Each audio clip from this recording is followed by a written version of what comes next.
Hello! Welcome to another edition here at Mixtapes and Mistakes. I'm doing a video that I probably should have done a long time ago. I've talked about it like in the past, like a bunch of in-screen videos and stuff, but life got in the way. So, I'm gonna be honest with you. There were probably more opportune times for me to have made this video in like the last year, but if I made it last year, this video would have been an entirely different video.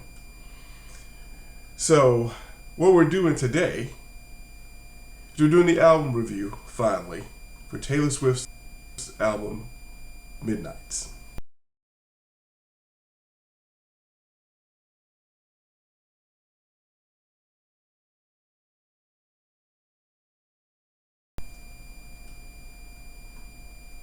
Now, I know what you're thinking, like, why are you doing this thing now? There's a whole bunch of reasons I'm doing it now. The album's been out over a year, and during the time the album's been out, Taylor's like released one of her re-recorded albums on her way to getting her master recordings back. A lot of people see Taylor Swift as like this person who just writes about her exes. Like she's like somebody says the joke is that Taylor Swift is Stevie Nicks in her final form, right? But I think Taylor Swift and the album Midnights, both the regular version and the 3 a.m. version, are bigger and a lot more meaningful than that. So the overall theme that she's talking about in this album is love, like through all of its phases, through all of its stages, and in all of its forms. So I've been doing this a lot lately, but I'm gonna keep doing it because it makes sense to me. I'm gonna relate this album to how it affected me personally. So like when I was first listening to this album when it was first released, I was in love with an amazing woman who has an amazing family. And so during that time, I latched on to a couple of songs, namely Lavender Haze, Maroon, and Snow on the Beach. Fun fact about Lavender Haze, Taylor Swift, unbeknownst to me and probably a bunch of other people, she's a huge Mad Men fan, and that's where she got the inspiration for that song. There's a scene where this one lady's talking to another character, and she's like, "Oh, you're in the Lavender Haze." And those 3 songs really kind of encapsulate what it's like to fall in love in the wintertime, the fall time of the year, and how magical like the holidays can be, when you're in love doing the thing. But then that album pivots in a lot of ways because it still talks about relationships and it's talking about love, but within the context of all that, it discusses self-doubt. Now you can have a lot of self-doubts on an album. The song ended up being one of the bigger hits of the album was a song about personal self-doubt for Taylor Swift called Antihero. And that's really about her trying to manage her fame or her celebrity within her relationships, like within her family and her friends, even romantically. Like it's a production when she goes a lot of places, and it's a very interesting thing to talk about and kind of expose herself as an artist. She talks about self-doubt within a person being in a relationship with, and that's what the song Question is about. Or even just having fights in relationships, which is what the song The Great War is about. It's impressive to me that she's able to be transparent about who she is as an artist and still be relatable. The songs can be catchy and it can be like,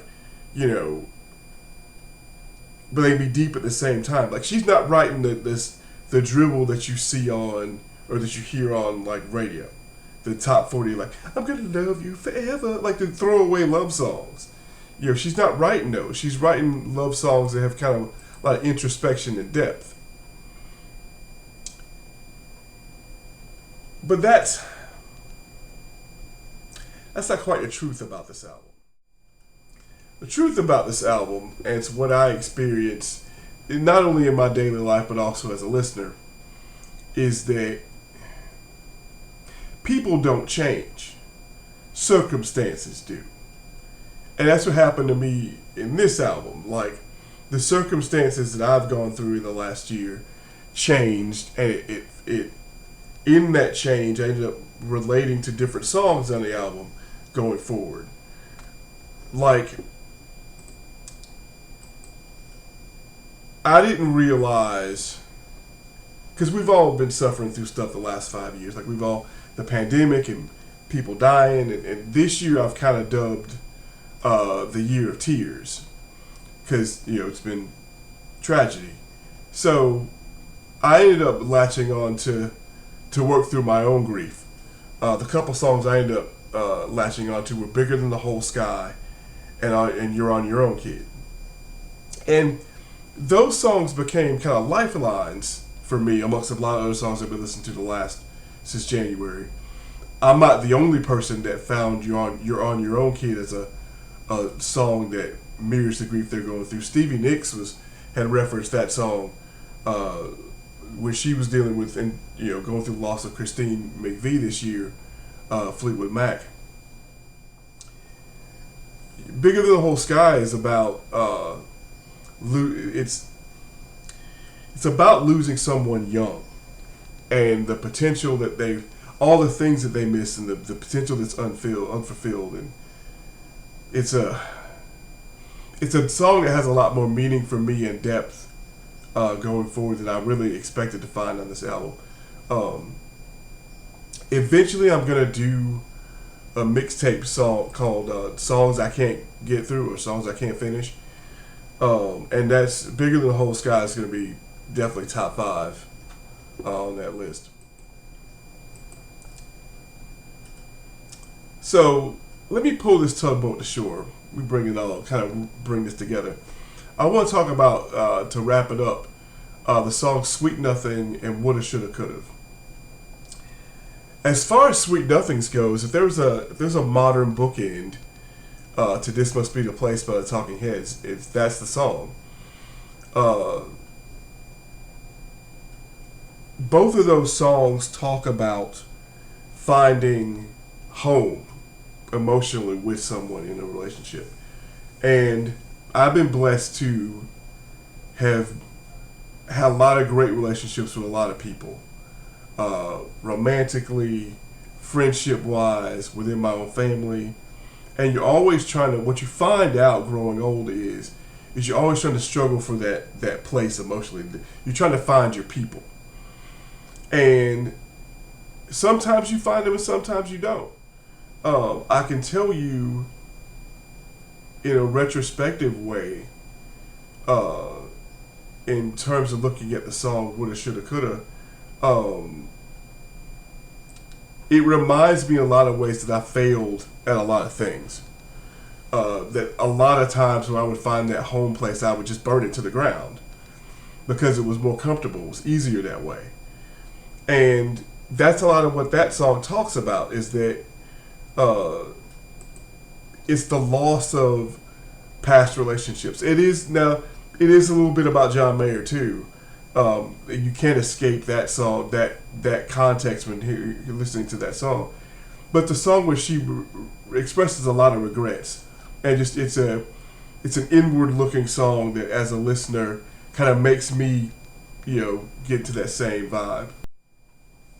I'm going to end this episode quoting Taylor Swift herself.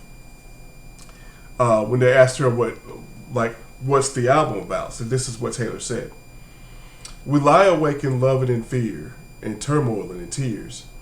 We stare at walls and drink till they speak back.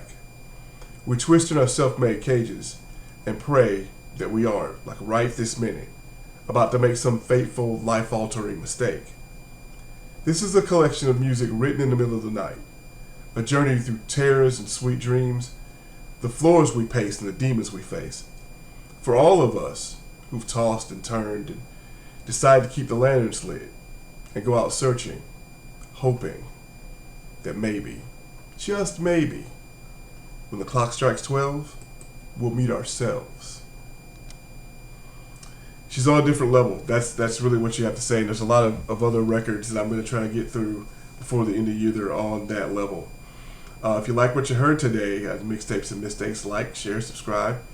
I'm trying to put this on as many other platforms as we can. And if you think there are other albums that you want me to listen to and review, leave it in the comment section. Thanks.